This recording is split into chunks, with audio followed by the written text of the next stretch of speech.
बहुत स्वागत है धीरेन्द्र शास्त्री जी। ये भक्ति और शक्ति की मुलाकात है, तो आइए सिलसिले को आगे बढ़ाते हैं और चर्चा को आगे बढ़ाते हैं। बेझिझक आज की ये यात्रा बहुत अद्भुत होगी, राष्ट्र और राम की यात्रा। जी हाँ, इसके साथ हम प्रारंभ कर। आज हम गाड़ी चलाते हैं, आप बैठो बहनों, और हम आपको बागेश्वर बालाजी के उस स्थान तक ले चलते हैं। अच्छा अनुभव होगा और हम भी बहुत उत्साहित हैं, लेकिन इस उत्साह के बीच चर्चा आपके साथ बहुत ज़रूरी है। बेझिझक आप करिए और किसी भी विषय से आप कहीं से भी पूछ सकते हैं। हमारा उद्देश्य है लोगों को जगाना राम भक्ति के प्रति और राष्ट्र भक्ति के प्रति। पंडित धीरेन्द्र शास्त्री जी, आज़ादी की लड़ाई की अगर बात की जाए तो वो बिस्मिल के रंग दे बसंती से शुरू हुई और अब रंग दे सिंदूरी तक पहुंच चुकी है। सिंदूर का रंग भारत के शौर्य का रंग भी बन चुका है और वो महाबली हनुमान जी का रंग भी है। तीनों रंगों से भरा पड़ा है हमारा तिरंगा। देखें, त्रिरंगी है, हरा भी है, भगवा भी है, सफ़ेद श्वेत भी है। इसमें सभी रंग समाहित हैं। इन तीनों रंगों में भारत में विविधता में भी अनेकता में भी एकता है। भारत हमारा बहुरंगी है, बहुभाषाएं हैं, बहुत भाषाएं हैं और बहुत लोग अलग अलग बोलियां हैं, लेकिन जब भी राष्ट्र की बात आती है तो हम सब एक हैं। तो ये राष्ट्र प्रेम मजहब की बात नहीं है। राष्ट्र प्रेम एक पृथ्वी के प्रति उपकार, एक राष्ट्र के प्रति उपकार, तिरंगा के प्रति उपकार। जितना योगदान इस देश की आज़ादी के लिए हिंदुओं ने दिया, मुसलमानों ने भी दिया। हमने अपने जीवन काल में एक बात अपने आचार्यों से सीखी है कि हम किसी भी मजहब के विरोधी नहीं हैं, हम किसी व्यक्ति के विरोधी नहीं हैं। व्यक्ति के कर्म यदि बुरे हैं तो उसके विरोधी हैं। यदि वो आतंकवाद का काम करता, किसी को वंदे मातरम बोलने से दिक्कत है, किसी को राष्ट्रगान गाने से दिक्कत है, किसी को हिंदुत्व से दिक्कत है, उनके तो हम विरोधी हैं। लेकिन आप पंडित धीरेन्द्र शास्त्री खुद को आज़ाद मानते हैं, या मैं ये भी कहूँ कि अभी भी भारत को आज़ाद होना होगा परिवारवाद के तौर पर, जातिवाद के तौर पर? भारत अभी गरीबी जी भारत अभी आज़ाद हो चुका है अंग्रेजों से। अब भाषावाद से आज़ाद, जातिवाद से आज़ाद, क्षेत्रवाद से आज़ाद, परिवारवाद से आज़ाद, समाजवाद से आज़ाद, गरीबी से आज़ाद, अशिक्षा से आज़ादी और ठीक स्वास्थ्य न मिलना, इन सब से आज़ादी अभी भारत की बाकी है। और यदि ये आज़ादी हो जाएगी तो उस दिन निश्चित रूप से विश्वामित्र का भारत विश्वमित्र की भूमिका निभाएगा। वर्तमान में भारत विश्वमित्र की भूमिका में, लेकिन ये तभी चरितार्थ होगा जब हम इन जो बीमारियां भारत के अंदर है उनको सफाया करेंगे। भारत ने अभी एक ऑपरेशन सिंदूर के ऑपरेशन महादेव किया। ऑपरेशन महादेव के तहत उन आतंकवादियों को मारा जिन्होंने हमारे देश में घर में घुस करके गंदा कार्य किया, और उन लोगों को मारा जिनकी कोई भूल नहीं थी। ऑपरेशन महादेव के तहत भारतीय आर्मी ने और रक्षा मंत्री की पूरी टीम ने और भारत के जवानों ने बहुत अभूतपूर्व शौर्य दिखाया। लेकिन अब एक और शौर्य की आवश्यकता है। वो कौन सा शौर्य है? वो शौर्य है इस देश में जो भेदभाव, छुआछूत, ऊंच नीच, जातिवाद, क्षेत्रवाद, भाषावाद के नाम पर लड़ाइयाँ हैं। हम चाहते हैं इस देश में एक शुद्ध। बाबा जी की आपने अभी यहाँ पर जातिवाद का जिक्र किया, इस पर ब्रीफली बात करेंगे, लेकिन आज़ादी पर आ जाते हैं। ऑपरेशन सिंदूर की बात की, अकाल की बात की, आपको लगता है ऑपरेशन सिंदूर सफल रहा? देखिए, हम जिस भारत में रहते हैं, हमारा भारत युद्ध को आगे नहीं रखता। हम उस देश के हैं जहाँ युद्ध नहीं बुद्ध को चुना जाता है। हम बुद्ध के देश के हैं, हम राम के देश के हैं, भगवान कृष्ण के। प्रथम हमारे सनातन परंपरा में शांति का पाठ किया जाता, लेकिन कोई छेड़ता है तो छोड़ते नहीं। भूल करके भी किसी को ना छेड़ेंगे हम, छेड़ने पर किसी को ना छोड़ेंगे हम। अब उन्होंने छेड़ा है तो परिणाम तो मिलेगा, लेकिन एक बात माननी पड़ेगी, ऑपरेशन सिंदूर इसलिए सफल रहा कि हमने उनको घर में घुस कर मारा। हमने पाकिस्तानियों को नहीं मारा, हमने आतंकवादियों को मारा। हमारी पाकिस्तान की आवाम से या पाकिस्तान की जनता से कोई दुश्मनी नहीं है। हमारी पाकिस्तान से कोई दुश्मनी नहीं है। हमारी दुश्मनी है आतंकवाद से, हमारी दुश्मनी है नक्सलवाद से, हमारी दुश्मनी है देश के द्रोहियों से, हमारी दुश्मनी है मानवता के द्रोहियों से, जो मानवता के खिलाफ हैं, जो भारत के खिलाफ हैं। हमारी उनसे दुश्मनी है। और अद्भुत है हमारा भारत, शास्त्र संपन्न भी है, शस्त्र संपन्न भी है, और घर में घुसकर मारा और 900 किलोमीटर अंदर जाकर के मारा, लेकिन केवल आतंकवादियों को मारा। लेकिन पंडित जी, आप ये कह रहे हैं कि हमने ये जो ऑपरेशन सिंदूर किया ये सफल रहा, बेझिझक। लेकिन गारंटी क्या है कि पाकिस्तान अब दोबारा ये नहीं करेगा? तो हमारी कौन सी मिसाइलें पंचर? हाँ वो करेगा तो दोबारा फिर देखा जाएगा। नहीं, वो आसिफ मुनीर तो बता रहा है कि उनके पास मिसाइलें रखी हुई हैं। वो कह रहे हैं हमारी मिसाइलें किस दिन काम आएंगी। अभी हाल ही में फिर दोबारा बयान दिया, कहा कि देखिए हमारे पास भी मिसाइलें हैं। आपके आज के इंटरव्यू पे एक बात हम कहना चाहते हैं, यदि हमारी बात कभी पाकिस्तान के रक्षा मंत्री पाकिस्तान की आवाम से होगी या प्रधानमंत्री से, तो हम उनसे एक बात कहेंगे भारत की तरफ से, चलो युद्ध हो जाए, लेकिन युद्ध मिसाइलों का या गोलियों का नहीं। किसी कवि की हमने लाइनें सुनी थी, हमें बहुत प्रिय लगी। हम उनसे कहेंगे चलो युद्ध हो जाए, पर गोलियों की और मिसाइलों का युद्ध ना किया जाए, अपने अपने देश की गरीबी मिटाने का युद्ध किया जाए। लेकिन पाकिस्तान का प्रगति आपको भी लगता है, और ये सवाल उस आधार पर कर रही हूँ, आपको लगता है पाकिस्तान का परमानेंट इलाज करना ही होगा? और जो बात अभी सुमेरा ने भी कही, वो तो अभी भी धमकियां दे रहा है। हाँ, आप कह रहे हैं ऑपरेशन सिंदूर सफल रहा, लेकिन वो अभी भी एटमी धमकियां दे रहे हैं, तो परमानेंट इलाज करना बाकी है क्या? ऑपरेशन सिंदूर के जरिए भी मतलब परमानेंट इलाज तो हुआ नहीं। देखिए, दो प्रकार के रोग होते हैं बीमारियों में, एक तत्क्षण दवा दे करके कंट्रोल करने वाला। घाव जब ज़्यादा बढ़ने लगे तो तत्क्षण ऑपरेशन की आवश्यकता है, लेकिन अब नहीं है ऑपरेशन की व्यवस्था, तो एक काम किया जाए कि थोड़ी सी मेडिसिन दे दी जाए ताकि घाव बढ़ ना पाए। ऑपरेशन की तैयारी भारत कर रहा है। लेकिन बाबा, लोगों ने तो ये भी कहा कि जब मौका था, जब जंग चल ही रही थी, घर में घुस गए थे, तो फिर युद्ध विराम की क्या जरूरत थी? घर में बैठ जाना चाहिए था ना।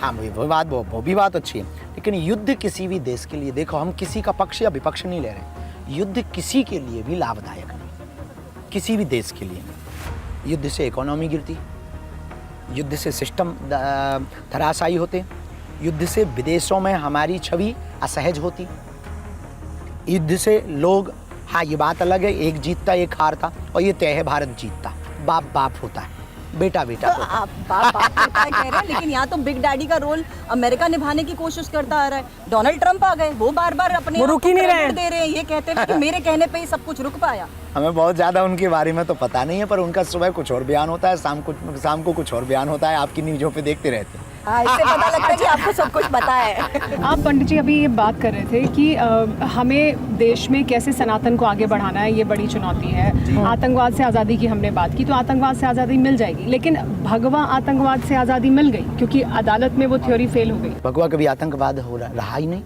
भगवा तो सबको गले लगाने वाले एक परंपरा है, भगवा तो सबको अपना बनाने वाली परंपरा है। भगवा कभी भी जो है हिंसा की बात नहीं करता, अहिंसा की बात करता। भगवा मरने मारने नहीं, जीवन जीने की बात करता है। तो भगवा ना कभी आतंकवाद था, ना कभी आतंकवाद हो सकता है। लेकिन आप जानते हैं ना कि इसको लेकर क्या क्या कहा गया, लेकिन अब कुछ तो भी फिलहाल कहते यही है ना, सही है ना नारा फिर उस हिसाब से कि हिंदू आतंकवादी नहीं हो सकता। ये वो एकमात्र देश है जहाँ के आराध्य को भी कटघरे में खड़ा कर दिया जाता है। तो कहने वाले तो कुछ भी कहते रहते हैं, बस हम लोगों को स्वयं को बहुत परिपक्व रहना पड़ेगा, सनातनियों को एकजुट रहना पड़ेगा, अपनी बात पर प्रखर व मुखर रहना पड़ेगा, और हिंदुत्व के ध्वज को लहराता रहना पड़ेगा। ये कहने वाले कहते रहेंगे, ये सब बरसात के मेढक हैं, ये बोलेंगे, बरसात खत्म होते ही दुबक जाएंगे। अच्छा बाबा, ये दो नारे हैं कि हिंदू कभी आतंकवादी नहीं हो सकता और हिंदुस्तानी कभी आतंकवादी नहीं हो सकता। सच्चा हिंदू कभी आतंकवादी नहीं हो सकता। उसके चित्त में, वृत्ति में, विचार में, उसके परिवार में और उसके संस्कार में खोट होगी तो हो जाएगा। नहीं, लेकिन बेहतर नारा क्या है कि हिंदुस्तानी आतंकवादी नहीं हो सकता या हिंदू आतंकवादी नहीं हो सकता? अगर हम ये कहेंगे दोनों ही आतंकवादी नहीं हो सकते, दोनों ही आतंकवादी एक विचारधारा है। परवरिश कैसी हुई बच्चे की, ये महत्वपूर्ण है। तो यदि परवरिश बुरी हुई है तो आतंकवादी बनेगा। नहीं तो क्योंकि जब आतंकवाद की बात होती है तो धर्म की बात भी आ जाती है, तो क्या कोई रंग होता है क्या इसका? देखिए, आतंकवाद का कोई रंग धर्म नहीं होता है, लेकिन जितने पकड़े गए वो एक धर्म के ज्यादा पकड़े गए। लेकिन फिर तो कहने वाले फिर ये तर्क भी देंगे कि जो माओवादी हैं, जिनकी आप भी कुछ देर पहले बात कर रहे थे, नक्सलियों की बात आप कर रहे हैं, जो नक्सली हैं वो तो बहुत बड़ी संख्या में हिंदू हैं। जो LTT थी प्रभाकरन का संगठन, उसमें बहुत बड़ी संख्या में अपना हिंदू थे। निजी अलग एजेंडा है, बब्बर खालसा है, ईसाई भी कुछ है संगठन लेबनान में। धर्म देखो, आतंकवाद कोई जाति थोड़ी देखता, रंग भेद थोड़ी देखता, धर्म थोड़ी देखता। आतंकवाद तो विचारधारा है। आतंकवाद तो अमानवीय कृत्य की विचारधारा है जो मानवों को जीवित नहीं रहने देना चाहती। युद्ध के बल पर, शस्त्र के बल पर, मृत्यु के डर के बल पर, मृत्यु के दंड के बल पर अपनी बात को मनवाना चाहती है, एक विचारधारा। नहीं तो आज़ाद भारत में तो पहला आतंकवादी ही नाथूराम गोडसे को कहा गया, उन्होंने गांधी जी की हत्या की। बिल्कुल की, और हम इस बात के समर्थक भी नहीं। क्या है आपके मुताबिक नाथूराम गोडसे हत्यारा, आतंकवादी? इस बारे में देखिए, देशभक्त है कि नहीं ये लोगों की अपनी अपनी, हमारी दृष्टि में तो महात्मा गांधी का सम्मान बहुत है, और हमारी दृष्टि में महात्मा गांधी ने जो कार्य किया वो अभूतपूर्व किया। तो हत्यारा है नाथूराम गोडसे। बेझिझक ऐसे किसी को आप मृत्यु दंड नहीं दे सकते। भला है बुरा है वो कानून के हाथ में देना चाहिए। संविधान के उस वक्त तो आज़ादी के हीरो कौन है? सुभाष चंद्र बोस, बहुत मानते हैं हम उनको। सुभाष चंद्र, भगत सिंह, बहुत अद्भुत। चंद्रशेखर आज़ाद। हाँ, कोई महिला में भी एक है। कोई महिला आज़ादी की लड़ाई में जो आपकी? बहुत है, हम सबको सम्मान करते हैं, सबके माध्यम। महात्मा गांधी का भी सम्मान करते हैं, राष्ट्रपिता की तरह स्वीकार करते हैं। आप हमको देशद्रोही समझते हैं? बाबा रीलें बहुत देखते हैं आप भी देखते हैं रील? कभी कभी देख लेते हैं, ऐसा कोई बंधन नहीं है, पर ऐसी कोई मजबूरी भी नहीं है कि देखना है। व्यस्तता रहती है, बहुत ज़्यादा सेवा में लगे रहते हैं, बालाजी की सेवा में, दरबार की सेवा में, कथा में, यात्राओं में, नहीं कर पाते हैं, मोबाइल नहीं चला पाते। अच्छा, जब हम ऑपरेशन सिंदूर की बात कर रहे थे तो राहुल गांधी भी ये कहते हैं कि देखिए ऑपरेशन सिंदूर हुआ, घर में घुस के मारा, बहुत अच्छा किया, लेकिन फिर हमें इसके दौरान कितना नुकसान हुआ ये बताने में समस्या क्या है? बात सही है, कोई भी बात छिपानी नहीं चाहिए। यदि उससे सुरक्षा में कोई दिक्कत नहीं है, भारत की सुरक्षा में कोई सेंध ना लगे, तो बताने में कोई दिक्कत नहीं। कोई भी बात सत्य बोलने में क्या दिक्कत है? वो किसी भी पक्ष का आदमी हो, चाहे कोई भी पार्टी का हो। हम तो साधु हैं, हम किसी पार्टी के नहीं हैं, हम तो सत्य के उपासक हैं। आप मानते हैं बाबा कि जनता का पैसा, जनता के विमान, तो जनता को डिटेल्स बताने में हर्ज नहीं है? यदि रक्षा भारत की आर्मी के चीफ और रक्षा मंत्री जी या भारत की रक्षा समिति ये मानती है कि बताने में भारत की, हमारी रक्षा टीम की, हमारे जवानों की, हमारी आर्मी की, हमारे भारत की सुरक्षा पर कोई चूक नहीं होगी, कोई सेंध नहीं लगेगी, बेइज्जती या कुछ ऐसा नहीं होगा, तो फिर बता देना चाहिए। चलिए, आतंकवाद से आज़ादी मिली जाएगी देश को, देश लगा हुआ है, लगातार संघर्ष कर रहा है, सेना अपना काम कर रही है। लेकिन भारत के अंदर के आतंकवाद से कब मिलेगी? हाँ, ये बड़ा प्रश्न है, बहुत बड़ा प्रश्न है कि जो आतंकवाद हमको पाकिस्तान के आतंकवादियों से दिक्कत नहीं है, वो तो कभी भी उन पे मिसाइलें छोड़ सकते हैं, लेकिन अंदर वालों पे मिसाइलें भी नहीं छोड़ सकते। अंदर वालों का अंदर वाले कौन है? अंदर वाले वो हैं जिनको, क्योंकि हम तो यही कहते हैं कि देखिए ये तो पाकिस्तान से आते हैं, पाकिस्तान हिंदुस्तान में आतंकवादी भेजता है, लेकिन हिंदुस्तान में फिर कौन आता है? हिंदुस्तान में भी हैं जो खाते भारत का है, गाते पाकिस्तान का है, ऐसा नहीं है। कुछ ऐसे भी है जो वो लोग हैं जो यहाँ की खुफिया जानकारी शेयर करते हैं, नक्सलवाद के नाम पर देश के लोगों को ही मिटाना चाहते, जातिवाद के नाम पर देश को ही मिटाना चाहते, भाषावाद के नाम पर देश को ही मिटाना चाहते, क्षेत्रवाद के नाम पर ही देश को मिटाना चाहते। वो लोग हैं जो इस देश को खस्ता किए जा रहे हैं। हम चाहते हैं इस देश में योग्यता के आधार पर व्यक्ति का व्यक्तित्व का माप किया जाए। हम चाहते हैं इस देश में व्यक्ति के व्यक्तित्व के हिसाब से उसकी कैटेगरी फिक्स की जाए। हम चाहते हैं इस देश में क्षेत्रवाद को बाद में, समाजवाद को बाद में, पहले राष्ट्रवाद को प्राथमिकता दी जाए। तो जातिवाद मतलब खत्म होना चाहिए, बेझिझक होना चाहिए, नक्सलवाद खत्म होना चाहिए, जातिवाद खत्म होना चाहिए, शिक्षा पे बात होनी चाहिए, स्वास्थ्य पर बात होनी चाहिए। ये बढ़ती रोग, बढ़ती जनसंख्या, बढ़ते मरीजों की तादाद, नहीं तो अभी तक ऐसा क्यों नहीं हो पाया? और इसके पीछे प्रत्येक व्यक्ति सजग नहीं है। सरकारों के भरोसे हमें नहीं रहना चाहिए, हम लोगों को खुद सरकार के सिस्टम में सपोर्ट करने के लिए प्रत्येक व्यक्ति को सरकार बनना चाहिए। तो आपको लगता है जो ऐसे लोग हैं, मिलावट करते हैं, उन पर कड़ी कार्रवाई होनी चाहिए? देखिए, क्राइम को यदि बंद करना है तो क्रिमिनल्स को खत्म करो। क्राइम को यदि आपको खत्म करना है तो क्रिमिनल्स को खत्म करो।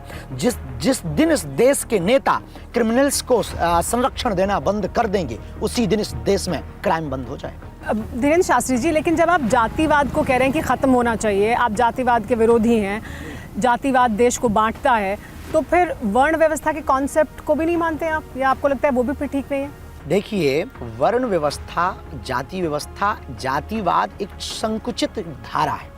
वर्ण व्यवस्था प्राचीन परंपरा है, उसमें किसी का मान हनन नहीं होता है, उसमें किसी पर थोपा नहीं जाता है, उसमें किसी पर लागू नहीं किया जाता है, उसके नाम पर कभी वोट बैंक नहीं मांगा जाता है। उसके आधार पर कभी किसी के ऊपर आरोप प्रत्यारोप नहीं किया जाता। हम तो यहाँ तक तैयार हैं, हमारे चूँकि हम शंकराचार्य नहीं हैं, हम एक साधारण आचार्य हैं, शास्त्र परंपरा की मर्यादा को मानने वाले, शास्त्रों के आधार पर जो हमारे गुरुजनों ने हमें सिखा रखा उस आधार पर जीवन जीने वाले। हम चाहते हैं कि समसामयिक हो, मंदिरों के बाहर लिखा रहता जूता चप्पल बाहर उतार के आइए। हम चाहते हैं हमारे देश के शंकराचार्य ये घोषणा करें कि मंदिर के बाहर जूता चप्पल भी बाहर उतार कर आइए और मंदिर के बाहर जातिवाद भी बाहर छोड़कर। पॉलिटिकल सिनेरियो की अगर मैं बात करूं, राजनीति परिप्रेक्ष्य में बात करूं, तो क्या ये जातिवाद एक बहुत बड़ा मुद्दा नहीं है? क्या आपको नहीं लगता कि यहाँ पर जनगणना के लिहाज से भी अगर देखा जाए, आरक्षण के लिहाज से भी देखा जाए, तो इसी मुद्दों के साथ वो जनता के बीच में ही जाते हैं? देखिए, सबसे बड़ी दिक्कत ये है कि देश के नेता और देश का चुनाव, जहाँ तक हमने देखा है इस देश में चुनाव कभी भी विकास के नाम पे नहीं होता, राष्ट्र को बढ़ाने के नाम पे नहीं होता, शिक्षा के नाम पे नहीं होता कि हम आपको मुफ्त शिक्षा देंगे, उच्च शिक्षा देंगे। कभी ये किसी नेता ने घोषणा नहीं की कि यदि हमारी सरकार आएगी या हम सरकार में बैठेंगे तो सरकारी स्कूलों के टीचर के बच्चे प्राइवेट स्कूलों में नहीं पढ़ेंगे, सरकारी स्कूल में ही पढ़ेंगे और उसी में पढ़ेंगे जहाँ वो पदस्थ होंगे। देखिए फिर कैसे शिक्षा में सुधार नहीं होता है, स्कूलों की व्यवस्था कैसे व्यवस्थित नहीं होती है। डॉक्टरों के परिवारजनों का इलाज प्राइवेट हॉस्पिटलों में नहीं होगा, उसी हॉस्पिटल में होगा जिसमें वो पदस्थ होंगे। सही कह रहे हैं। देखिए स्वास्थ्य की सुविधाएं कैसे नहीं सुधरती। लेकिन बाबा ये भी तो कहा जाता है कि जो ब्राह्मण है वही व्यासपीठ पर बैठेगा, वही कथा वाचन करेगा, इस तरीके के बयान क्योंकि आप कह रहे हैं वर्ण व्यवस्था में भेदभाव नहीं है, लेकिन भेदभाव तो हो रहा है। आध्यात्मिक अनुष्ठान की व्यवस्था में जो परंपरा चल रही है हमारे आचार्यों में, आप पढ़ लीजिए इतिहास, जातिवाद फैलाया किसने? हमारे सनातनी परंपरा में संतों ने जातिवाद फैलाया नहीं, मिटाया। आदि जगत गुरु रामानंदाचार्य ने 1400 ईस्वी में कहा था, हरि को भजे सो हरि को होई, जात पात पूछे नहीं कोई। आदि जगत गुरु रामानंदाचार्य भगवान ने कबीर को अपना चेला बनाया, रैदास को अपना चेला बनाया और हमारे आदि जगत गुरु रामानंदाचार्य ने भेदभाव को मुक्त किया। हमारे भारत के साथ हमने मीरा को स्वीकार किया, महर्षि वाल्मीकि को स्वीकार किया, वेदव्यास जी को स्वीकार किया। रामायण की रचना महर्षि वाल्मीकि जी ने की है और हम उसको गाते हैं। भगवान श्री राम ब्राह्मण नहीं हैं, क्षत्रिय हैं, क्षत्रिय कुल में उत्पन्न हुए, लेकिन उनकी महिमा का मंडन रामलला के मंदिर और उनकी चरित्र, उनकी गाथा को हमारे आचार्य, हमारे साधु और ब्रह्म परंपरा को मानने वाले लोग गाते हैं। भगवान श्री कृष्ण यदु कुल में, यदुवंश में अवतरित होते हैं, वो ब्राह्मण नहीं है, फिर भी उनकी गाथा को कौन गाता है? हमारे आचार्य गाते हैं, संत गाते हैं। संतों ने, ब्राह्मणों ने, आचार्यों ने जातिवाद नहीं फैलाया, जातिवाद को मिटाने पर कार्य किया। लेकिन इस देश के कुछ कम्युनिस्ट बुद्धि के लोग जो कुछ पूर्व समय भय, उन्होंने इस देश में नया जहर खोल दिया कि ब्राह्मणों ने ऐसा किया। लेकिन ये भी तो कहा गया ना कि भगवत कथा सिर्फ ब्राह्मण ही पढ़ सकता है, व्यासपीठ पर सिर्फ ब्राह्मण। मीरा ने तो गायन किया, मीरा ने तो गायन किया। नहीं, आपके गुरु हैं रामभद्राचार्य जी, वो तो ब्राह्मणों में भी अगड़ा पिछड़ा करते हैं, ब्राह्मणों में भी कहते हैं ये अगम ब्राह्मण हैं, वो कहते हैं किस जगह शादी होनी चाहिए, किस जगह शादी नहीं होनी चाहिए। तो वो उनके तो कितने भक्त हैं, आपके खुद वो गुरु हैं, वो ही इसको आगे बढ़ा रहे हैं। वो तो ब्राह्मणों में भी कह रहे हैं कि अगड़ा पिछड़ा है। लेकिन वो तो हर जगह कथा सुनाने जाते, सबकी कथा सुनाते, सबको कथा सुनाते, उनके सभी शिष्य हैं, सभी समाजों के शिष्य हैं। नहीं, कोई प्रश्न करेगा तो उत्तर दिया जाएगा कि हमारे शास्त्रों में ये लिखा है। हाँ, इसका मतलब ये नहीं है कि वो ब्राह्मणवादी, वो राष्ट्रवादी है, सनातनवादी है। उन्होंने सबको दीक्षा दी है, सबको स्वीकार किया है, सबको। कोई भी कथा सुना सकता है, भगवत चर्चा कोई भी सुना सकता है और सुना रहे इस देश में। हम लोगों ने तो नहीं रोका, हमने तो कभी कंट्रोवर्सी नहीं की, हमने तो कभी बयान नहीं दिए कि इन लोगों को नहीं सुनाना चाहिए। हमारे किसी साधुओं ने बयान नहीं दिया, बल्कि कुछ लोगों के बयान अब आए हैं कि केवल ब्राह्मणों का नहीं हो सकता। हम लोगों ने नहीं रोका, साधुओं ने नहीं रोका, जहां तक हमें खबर है। अब किसी ने रोका हो तो हमें वो विषय आपके लिए भी न्योता है एक, क्या आप जाएंगे वहाँ कि आप जाएं और जाकर भगवत कथा सुनाएं? कहाँ? अखिलेश जी कहते हैं कि चैलेंज दिया उन्होंने और पैसे ना लें, ये भी कहा कि मुफ्त में आएं और सुनाएं। देखिए, कोई दक्षिणा दे देगा तो हम ले लेंगे और हमें सहज बस अखिलेश जी का वह आमंत्रण स्वीकार है, तो फिर हर्ष स्वीकार है। और हम अपने धाम की टीम में जो हमारे धाम पे रहते हैं, सत्यम जी रहते हैं, नितिन जी रहते हैं, या संस्कार की टीम है, या कोई भी है, उनसे वो संवाद कर लें और तय तारीख कर लें। हमें कथा सुनाने में कोई दोष, हम तो और प्रसन्न होंगे। तो आपने TV9 भारतवर्ष पर ये चैलेंज स्वीकार कर लिया कि मैं बिल्कुल चैलेंज जाऊंगा। नहीं है, कथा चैलेंज थोड़ी होती है। नहीं, ये बात इसलिए भी ऐसे चैलेंज के तौर पर इसलिए भी आई पंडित धीरेन्द्र शास्त्री जी, क्योंकि इटावा में जब ये प्रकरण हुआ ना, तो आपको याद ही होगा, कंट्रोवर्सी से तो आप बहुत अच्छे से वाकिफ रहते ही हैं, तो आप जानते ही हैं किस तरीके से अखिलेश यादव ने यही कहा था इटावा में हुए प्रकरण से ही, कि किस तरीके से अंडर द टेबल 50 लाख रुपए लिए जाते हैं। कुछ भी वो लोग बोल देते हैं। देखो, कथा की कोई दक्षिणा दे दे, मना नहीं करते, और वो दक्षिणा हम नाचने गाने वालों में नहीं लगाते। जो मिल जाता है, भंडारा, अन्नपूर्णा, बेटियों का विवाह, धाम पर आने वाले लोगों को भोजन की व्यवस्था, और उसी से कैंसर हॉस्पिटल की व्यवस्था, हॉस्पिटल बना रहे हैं, जन कल्याण के लिए बना रहे हैं, अपने लिए तो हम बना नहीं रहे। इसमें किसी एक समाज के तो यहाँ इलाज कराने आते नहीं, सब समाज के आएंगे। भंडारे में जात पूछ करके भंडारा नहीं दिया जाता, जो आ जाए सब प्रसाद पा करके। कथा में जो आ जाए सबका स्वीकार किया जाता।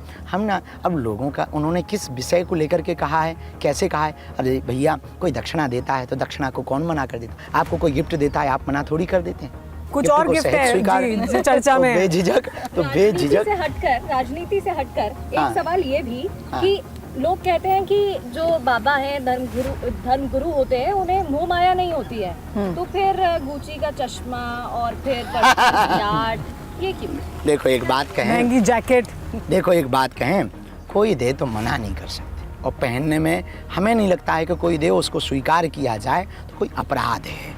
कोई अपराध नहीं है। बाबा मोह माया त्यागी होते हैं, तो इसका मतलब ये नहीं होता है कि कुछ भी स्वीकार ना करें। उनसे हमें मोह नहीं है। मिल गया तो ठीक, नहीं मिला तो भगवान की कृपा। अपेक्षा नहीं है, पर कोई रख जाए, अब आप आए, ये है गाड़ी महाराज जी, बैठ चलो, इसलिए चला रहे हैं। अब कल के दिन कोई कह दे वाह वाह वाह, वो वाली गाड़ी, विंटेज गाड़ी चला रहे हो, विंटेज कार चला रहे हो। नहीं, लेकिन आज तो आपने घड़ी नहीं पहनी, उस पर तो फिलहाल हम तो घड़ी कभी पहनते ही नहीं थे। जब आप बिल्कुल यहाँ, मैं ये सवाल इसलिए कर रही हूँ, घड़ी कभी पहनी नहीं है। जब आप महंगे गैजेट्स के साथ नजर आए, या हम कहें कि अगर आपने चश्मा लगाया, तो उस पर सवाल क्यों उठा दिए जाते हैं? अच्छा, बस मैं इतना पूछ रही हूँ। बात ये है कि जैसे इस देश में नेता हैं, व्यक्ति है, डॉक्टर है, अधिकारी हैं, सबका अपना अपना एक जीवन है। नेताओं से कहा जाए आप निधि क्यों लेते, क्या छोड़ देंगे? नहीं छोड़ेंगे। उनसे कहा जाए कि आप सरकारी व्यवस्थाएं क्यों लेते हैं। इस देश में 500 के लगभग, जो 400 से ज़्यादा 500 लगभग सांसद हैं। उन सांसदों की अगर कहा जाए कि जितना आप पर खर्च होता है उतना देश पर खर्च किया जाए, तो कितनी बेहतर व्यवस्था। तो क्या कहेंगे, वाह हमको ही ज्ञान दे रहे हो बाबा। उनके फ़ोन कॉल, उनके ऑफिस की व्यवस्था, इस देश के कई नेताओं की सिक्योरिटी पर जितना खर्च होता है, उतना खर्च यदि गरीबी मिटाने पर किया जाए तो क्या होगा। इस देश में जितने बड़े बड़े बिल्डिंगें बनाए जा रहे हैं, सांसद हाउस बनाए जा रहे हैं, विधायक हाउस बनाए जा रहे हैं, इनकी जगह अगर गरीबों के हाउस बनाए जाए तो क्या होगा। हमारे एक चश्मा पहन लेने से आपको आग लग गई, और आपने जो करोड़ों के महल बना रखे, तो उसको अगर गरीबों अगर लगा देते तो क्या बिगड़ जाता। उतने में 50 मकान ना बन जाते। आप जो महंगी महंगी गाड़ियों से चल रहे हैं, उतने में 50 मकान ना बन जाते। हमने तो एक चश्मा क्या पहन लिया, आपने बखेड़ा कर दिया। हमने एक जैकेट क्या पहन ली, बखेड़ा कर दी। आप जो 2-2 लाख का, 5-5 लाख की कोटी पहनते हैं नेता, उससे 50 हजार लोगों के कपड़े आ जाएंगे। धीरेन्द्र शास्त्री जी, आप जैसे कह रहे हैं, ऐसे तो सारे नेता आपके विरोधी हो जाएंगे। आप सबको हम वही तो कहना चाह रहे हैं कि वो हमें क्यों कह रहे हैं। साधु पर भी तो विरोधी हो जाएंगे। साधुओं का भी तो जीवन है। और हमने कब घोषणा की कि हम त्यागी हैं, और हमने कब घोषणा की कि हम महात्मा हैं, हमने कब घोषणा की कि हम निर्मोही हैं, हमने कब ये घोषणा की कि हम कुछ नहीं पहनते हैं। हमने ये घोषणा ही नहीं की। हम आपकी तरह ही हैं। कोई दे जाए तो मना नहीं, पर अपेक्षा है नहीं। लेकिन हम जीवन में, सबका अपना अपना जीवन होता है, सब 24 घंटे सेवा में लगे रहते हैं। अब कोई दे गया तो पहनने में क्या। सबका अपना अपना जीवन की बात कर रहे हैं, तो महिलाओं साधु का सबका जीवन होता है। धीरेन्द्र शास्त्री जी, फोन कोई इस्तेमाल करते हैं आप? कौन सा फोन इस्तेमाल करते हैं? फोन है हमारे पास में। कौन सा? ओप्पो है एक। ओप्पो है जी। हम क्लिक करते हैं क्या उससे? जी, सेल्फी वगैरह लेते हैं। सेल्फी वगैरह का भी हमें ऐसी कोई आवश्यकता नहीं। अच्छा, अपनी रील्स देखते हैं जो इतना ज्यादा खुद की ट्रेंड देखते कर देखते हैं। कौन सी सबसे इंटरेस्टिंग लगती है आपको अपडेट रहता है कौन सी सबसे ज्यादा वायरल हो रही है? हम जल्दी भूल आप जाते तो हैं। शायरी भी सुनाते हैं। जी, आप तो शायरी भी सुनाते हैं। हम तो कथा भी सुनाते हैं, आपने सुनी? भैया राम राम, पहुंचो हमारे। कथा भी सुनाते हैं, प्रवचन भी सुनाते हैं, भजन भी सुनाते हैं, आपने सुने? सब कुछ सुनाते हैं। जो जिससे अच्छा, लेकिन आजादी की शायरी हम बात लोगों करें के तो- लिए नहीं सुनाते, हनुमान जी के लिए सुना देती जी। चलिए हम आज़ादी की राम बात राम कर रहे हैं, भैया। तो महिला पहुंचो, आ रहे। राम राम जी। आज़ादी की बात करें तो महिला आज़ादी भी एक बहुत बड़ा मुद्दा है जी। महिलाओं को आज़ादी कब मिलेगी? आप तमाम तरह की आज़ादी की आप बात करें, महिलाओं को वो आज़ादी जिसमें वो अपनी मर्ज़ी से अपनी मर्ज़ी के कपड़े पहन सकें, अपनी मर्ज़ी का पार्टनर चुन सकें, अपनी मर्ज़ी का व्यवसाय कर सकें, अपनी तरह से जीवन जी सकें, ये आज़ादी कब मिलेगी? हम इस भेद से ऊपर सोचते हैं, पुरुष हो या महिला, अपने अपने जीवन जीने का अधिकार सबको, चाहे पुरुष हो या महिला, जीव हो। हम जीवों पर भी ये भेद नहीं रखते हैं। सबको अपने अपने अधिकार से जीने की स्वतंत्रता है। और 1947 में भारत आज़ाद हो गया था, तो सभी आज़ाद हैं। तो आज़ादी के नाम पर कि हमें आज़ाद किया जाए, ये वैचारिक आज़ादी होनी चाहिए प्रत्येक व्यक्ति में, हाँ, लेकिन मर्यादित। हमारी आज़ादी की स्वतंत्रता से समाज दूषित ना हो, समाज में दोष ना उत्पन्न हो, हमारे कारण किसी का हृदय दुखी ना हो, हृदय को ठेस ना पहुंचे। नहीं तो महिलाओं को आपको नहीं लगता कि इस तरीके के बयान से और ठेस पहुंचेगी, जहां मर्यादा को लेकर उनको ही सवालों के घेरे में मर्यादा रखनी चाहिए, लेकिन महिलाओं को सवालों के घेरे में खड़ा कर दिया जाता है। और ये बयान आजकल सुमेरा जिस तरीके से हम चर्चा भी कर रहे थे, हम समझ गए आप कहां बोलना चाह रहे हैं। अनिरुद्धाचार्य जी ने बयान दिया, उन्होंने कहा कि 25 वर्ष की लड़की होती है तो वो 4 जगह मुंह मार कर आती है। फिर उसके बाद उन पर जब सवाल पूछा गया तो उन्होंने उस पर और भी जो तर्क दिए वो और विवादित हैं। देखो, एक बात कहें, हमें वो सुनना नहीं, उसके ऊपर हमने विचार कर रखा है। जो हमारी सोच है, हम अपने मत बता सकते हैं, आपका अपना मत है। इस देश में यदि स्त्रियां चरित्रहीन हुई तो उसका कारण है पुरुष। पुरुष चरित्रहीन ना होता तो स्त्रियां चरित्रहीन नहीं हो सकती। स्त्रियों ने तन बेचने के लिए यदि बाजार खोला है तो खरीदार पुरुष है। तो जितनी स्त्रियों पर कंट्रोवर्सी और टिप्पणी की जानी चाहिए, उतनी ही पुरुषों पर की जानी चाहिए। स्त्रियों का चरित्र यदि हनन हुआ है तो करने वाला पुरुष है। तो जितनी स्त्रियां दंड के भागीदारी हैं, उतने ही पुरुष दंड के भागीदार। फिर मर्यादा की जिम्मेदारी महिला पर ही क्यों? की भी है, महिलाओं की भी है। अब मर्यादित पुरुष, माता माता माता माता लगाना लगी, माता लगाना, जय जय बाबा। क्योंकि हम कई टिप्पणियों की बात कर रहे हैं, प्रेमानंद महाराज जी ने भी एक बयान दिया था और कहा था कि 100 में से 4 लड़कियां ही पवित्र होती हैं। जी, वो तो पुरुषों में भी होती। तो पवित्रता क्या है? पवित्रता निजी विचारों से होती है, पवित्रता अपनी अपनी संस्कारों से होती है, पवित्रता अपने अपने मर्यादा से होती है। समाज में जो फूहड़ता परोसी जा रही है सोशल मीडिया पर, नेट पर, इंटरनेट पर, सीताराम भैया, तो वो समाज को दूषित कर रहे हैं। और कुछ लोग भी हैं, पुरुष भी ऐसे हैं और स्त्रियां भी ऐसे जो दूषित कर रहे हैं। हमें लगता है चरित्र का प्रमाण पत्र हम लोग कोई दे नहीं सकते। साधु जो बोलता है वो सत्य बोलता है। साधु की बात आपको स्वीकार है तो स्वीकार कीजिए, नहीं है तो साधु राजनेता नहीं है। साधु सिर्फ समाज सुधारक है। वो जो भी बोल रहे हैं बाबा प्रेमानंद जी या जो भी आचार्य महापुरुष बोल रहे हैं, वो सिर्फ अपने मत की बात बोल रहे हैं। नहीं, लेकिन उन्होंने सवालों के घेरे में तो सिर्फ महिलाओं को रखा ना। ये बात इसलिए भी कह रही हूँ क्योंकि साध्वी ऋतंबरा, उन्होंने भी ये महिलाओं के रील बनाने पर आपत्ति जताई, उन्होंने डांस करने तक पर आपत्ति जताई। देखिए, नृत्य हो पर फूहड़ नृत्य ना हो, वो पुरुष हो या स्त्री। अच्छा पापा, एक आपसे ये हमारा मत है, हम उनके मत पे कुछ कह नहीं सकते ना। हमारा निजी जो मत है कि नृत्य हो पर फूहड़ता ना हो, चाहे वो स्त्री हो या पुरुष हो। अब रील यदि आप देखते होंगे तो हालत क्या है वो आपको पता है। नहीं, लेकिन प्रगति, आप अगला सवालों से पहले आपने कहा कि हमारे बहुत अनुयायी हैं, बहुत लोग आपको सुनने आते हैं, ये जो तमाम धर्मगुरु हैं उनके पास इतनी बड़ी संख्या में लोग पहुंचते हैं, तो समाज में महिलाओं को कैसे बराबरी का हक दिया जाए, इसके बारे में भी तो बात की जा सकती है। इसके बजाय इसके बारे में बात हो रही है कि कैसे महिलाओं को आप और बंद कर दें। पे ये बात नहीं थोप सकते हैं कि आप क्या बोलो क्या ना बोलो। सामाजिक सुधार में तो साधु जो योगदान बोलेंगे होगा वो सामाजिकता, सनातनी परंपरा, राष्ट्रीयता, इसके लिए साधु बोलते हैं। और हमें लगता कोई भी ऐसा साधु नहीं होगा जो नहीं, ना क्योंकि बोलता इतनी बड़ी संख्या में लोग आपको मानते हैं। अगर आप लोगों के जरिए या मैं कहूँ समाज में सुधार की बजाय उससे जुड़े लोगों को कई सवाल उठा दिए जाए तो कोई सब एक जैसे नहीं होते। बिल्कुल, तो इसलिए सबको नहीं आप बोल सकती है बात, किसी एक को बोल सकते हैं। साथ जीने की आजादी होनी चाहिए, अपने पार्टनर है ही है, आजादी है ही है, स्वतंत्रता। प्रेम गुनाह है थोड़ी है, पर प्रेम में आपके प्रेम से कोई दूषित हो ये गुनाह है।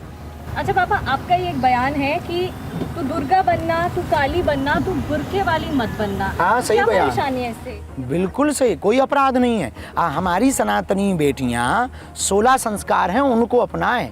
17वें संस्कार को चुनने की आवश्यकता नहीं है। पहले अपनी ही परंपरा को तो मान लो, फिर दूसरों की परंपरा का पालन करो। हमारे परंपरा में, सनातन परंपरा में दुर्गा बनने की पद्धति है, काली बनने की पद्धति, रानी लक्ष्मीबाई बनने की जीवनियाँ हैं। इनको पढ़ो, इनको, इन आदर्शों को जीवन में उतारो, इन आदर्शों को जीवन में उतारो। हम बुरके वाली बने क्यों? आप ये बताओ, आपका काम हम करने लगे, हमारा काम आप करने लगे, अच्छा लगेगा? नहीं, लेकिन सबकी अपनी अपनी परंपरा है, सब अपनी परंपराओं को निभाते हैं। परंपरा से कोई विरोध नहीं है। हमने अपनी बहनों को समझाया है लव जिहाद के बारे में। तो हाँ जी। वो जो है वो आपकी बहनें नहीं है, मुस्लिम वो महिलाएं, हमारी भी तो बहन, बहनें तो उनको हम ये नहीं कहते कि आप सनातनी बन जाओ, हमने ये नहीं बोला। लेकिन एक बीजेपी के नेता हमारे विजय बयान को शाह जी, फैलाते हैं लोग। बीजेपी के एक नेता है विजय शाह जी, उन्होंने कर्नल सोफिया कुरैशी नेताओं पर को हम टिप्पणियां लेकर नहीं करते हैं। जिस तरह का बयान दिया, उस पर नहीं आप कुछ कहेंगे? नेताओं पर हम टिप्पणियां नहीं देते हैं।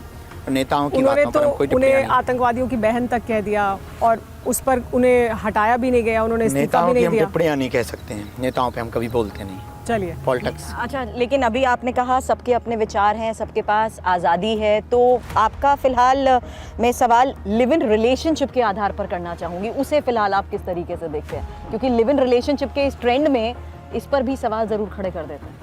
देखिए, ये जो अभी जो है, हमें लगता है कि विवाह के पहले साथ रखने वाला, हमारे सनातनी परंपरा में ऐसा कुछ है नहीं, शास्त्रों में तो नहीं है।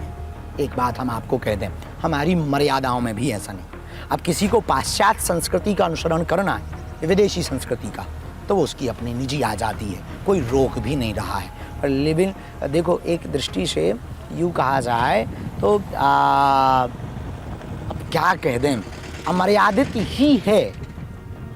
अमर्यादित इसलिए है कि विवाह के पहले एक साथ रहने की परंपरा हमारे सनातन में तो नहीं है। तो यदि आप सनातन को मानते हैं तो ये परंपरा का अनुसरण मत कीजिए, नहीं मानते हैं तो लोग तो कुछ भी कर रहे हैं, सो आप भी कुछ भी कीजिए। लेकिन पंडित जी, महिला पुरुष संविधान के हिसाब से, कानून के हिसाब से जी सकते हैं। संविधान की धारा 14 भी है कि सब अपने हिसाब से जी सकते हैं, जिससे दूसरों को परेशानी ना हो। तो फिर साधु संत अपना कानून क्यों थोपते हैं? साधुओं ने अपना कानूनी, अपना अपना मत रखने का अधिकार है ना। जैसे आप लोग हमारे ऊपर कह देते हैं ना, या नेता हमारे ऊपर, या लोगों की बातें आप कह देते हैं कि फलाने ने आपके लिए ऐसा कहा, तब वो उससे पूछा जाए क्यों कहा, बाद में भले ही वो क्षमा मांग ले। पहले जैसे अभी हमारे साथ एक रिसेंटली घटना हुई, हम बाहर थे प्रदेश में, यहाँ प्रशासन ने और सामधाम समिति ने मिलकर उन लोगों की पहचान की जो 6-7 महीने से यहाँ रह रहे थे। अब उनका 6-7 महीने से रहना पहचान छिपाकर उचित नहीं था, तो पुलिस चौकी के लोगों ने कहा कि अब आप लोग जाइए, तो प्रशासन को सूचना दे करके यहाँ एक प्रशासन के, राम राम जी, राम राम, आ जाओ, वहीं आ जाओ, लगा ना लगिए, चोट न लग जाए, आ जाओ। तो उन्होंने कहा कि आप, उन्होंने कहा हमारे पास किराया नहीं है। तो हमने कहा हम आपको छोड़ दे, प्रशासन के लोग भी थे, उन्होंने कहा कि हम महोबा छुड़वा देना चाहिए। तो पुरुष भी थे, महिला भी थी, उनको ले जाया गया। किसी ने वीडियो बना दिया कि बाबा तो मनुष्य बेचते हैं, बहुत ज़्यादा वायरल हुआ वो, और इतना बहुत गंदा आरोप लगा दिया। आरोप लगाने के बाद में एक कोई यूपी के प्रोफेसर हैं, उन्होंने तो तस्करी का आरोप लगा दिया। बाद में उन पे FIR हुई, बाद में उनके ऊपर FIR हुई, बाद में उनके ऊपर कानून। तो अब लोग ऐसे भी बोल देते हैं अपने अपने स्वतंत्रता से। देखिए, बिना तथ्य के जाने हुए, बिना सही बात को जाने हुए नहीं बोलना चाहिए। बाबा, जब लेकिन आप लोग हैं भ्रामक बातें या खबरों की बात कर रहे हैं, उसमें आजकल बहुत से वीडियोस आ जाते हैं। जैसे वो वीडियो भी आया और उसके बाद बहुत से सवाल खड़े हुए, फिर आपने अपना पक्ष रखा, फिर पुलिस ने अपना काम किया। ऐसे और तमाम ऐसे वीडियो सामने आ जाते हैं जिसको कि ये कहा जाता है कि ये फेक हैं या AI जनरेटेड है। AI एक बड़ी चुनौती बन गई है हमारे उससे लिए, तो कैसे बन गई है, हमारे लिए तो बहुत ज़्यादा चुनौती बन गई है AI। तरह तरह की वीडियोस बना देते हैं, कहीं घोषणा कर देते हैं आज शादी हो गई हर बार लड़की बदल देते हैं। अब अभी ये कोई न्यूज़ हमने तो देखी थी। इस खबर से परेशानी है आपको कि शादी की खबर फैला देते हैं, लड़की बदल देते हैं बार बार? नहीं, हमको इस बात से परेशानी है कि हुई नहीं है और ये घोषणा करके हमारा पत्ता साफ काट दें। तो आज फिर पंडित जी ये भी बता दीजिए कि कैसी लड़की से धीरेन्द्र शास्त्री जी शादी करेंगे? जो देखिए, हमको तो अर्धांगिनी चाहिए। हमने आपके शायद एक बार उसमें चैनल पे कहा भी था, अर्धांगिनी चाहिए जो हमारी परंपराओं को समझे, सनातनी परंपरा को समझे, माता पिता को लेकर के चले, ऐसे लेकिन थोड़ी देर पहले हम क्योंकि जातिवाद की बात कर रहे थे, तो मैं प्रगति एक सवाल बस आपसे पूछना चाह रही हूँ। आप अगर विवाह करेंगे तो क्या आप उस लड़की की जाति देखेंगे?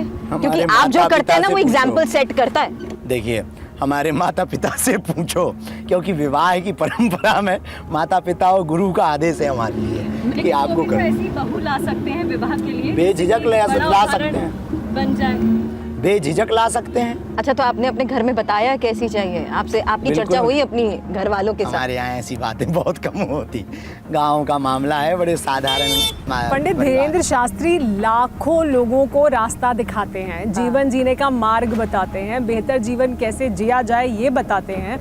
तो फिर ये तो आप संवाद अपनी माता जी के साथ भी कर सकते हैं कि ये आपकी इच्छा, लेकिन ये बेहतर होगा अगर हम ऐसा उदाहरण समाज में सामने रखें। तो देखो माता जी, ये संवाद तो कर ही सकते हैं। रख सकते हैं, बस संवाद रख सकते हैं, संवाद रखने में कोई अपराध नहीं। वो जानती भी सुनती भी तो हैं टीवी कि बेटा जो है बयान, बेटा जो है समाज को एक करने के लिए लगातार अनवरत सेवा कर रहा है, उनसे आज्ञा भी ले रखी है। तो आपके ऊपर थोड़ा दबाव भी था। प्रधानमंत्री जब अगली बार आएंगे तब तक तो वो कह रहे थे कि ब्याह हो जाना चाहिए, हो जाना चाहिए, लेकिन कुछ ऐसे सपने हैं जो हम सोते हुए नहीं जगते हुए देखते हैं। उन सपनों को पहले पूरा करना है हमें। बुंदेलखंड के लिए कुछ बड़ा करना है, इस देश के भेदभाव छुआछूत मुक्ति के लिए कुछ बड़ा करना है, हिंदुओं के लिए कुछ बड़ा करना है, सनातन के लिए कुछ बड़ा करना है, अभी हॉस्पिटल को खड़ा करना है। नहीं, प्रगति ने एक बात लेकिन पूछी थी, हाँ। क्या इससे आपकी भी आज़ादी खत्म हो जाएगी? क्या ये नहीं कह सकते हैं कि आज़ादी खत्म होगी कि नहीं होगी। ये जितने विवाहित समय कितना होगा, क्योंकि हम तो सुन ही रहे हैं कि अब कब। और एआई को क्यों, आप खुद ही बता दीजिए, यहीं पर सबको पता लग जाएगा क्या है। फिर भी ये सारी चीज़ें बंद थोड़ी होंगी एआई वालों की उनके बारे में तो पता लेकिन है। उससे जागरूक रहने की जरूरत है। अच्छा, जब हम एआई से बहुत सजगता की आवश्यकता है। ये जितना सपोर्टर है उतना ही घातक है। इस देश में सबसे बड़ी बीमारी फैल रही है बच्चों को मोबाइल की, और आजकल के माता पिता की सबसे बड़ी भूल है कि बच्चों को खाना के समय भी मोबाइल देते हैं, नहाने के समय भी मोबाइल देते हैं, बच्चे बात ना माने तब भी मोबाइल देते हैं। जितना कम से कम हो सके बच्चों को स्क्रीन पर रखें, वरना ऑटिज्म की शिकायतें बढ़ेंगी। धीरेन्द्र शास्त्री जी, आप पर कुछ और आरोप भी लगे, सीधे आरोप लगे राजनीति करने के, कि आप बिहार बार बार इसलिए जा रहे हैं क्योंकि आप बीजेपी को फायदा, हम महाराष्ट्र बार बार जा रहे हैं, वहाँ किसको फ़ायदा पहुँच रहा है? और अभी हम बार बार लंदन भी गए, वहाँ किसको फ़ायदा पहुँच रहा है? जहाँ बुलाते हैं चले जाते हैं। आप बुलाओ अपने स्टूडियो, हम आ जाएंगे। आप बुलाओ अपने शहर में कथा करने, हम आ जाएंगे।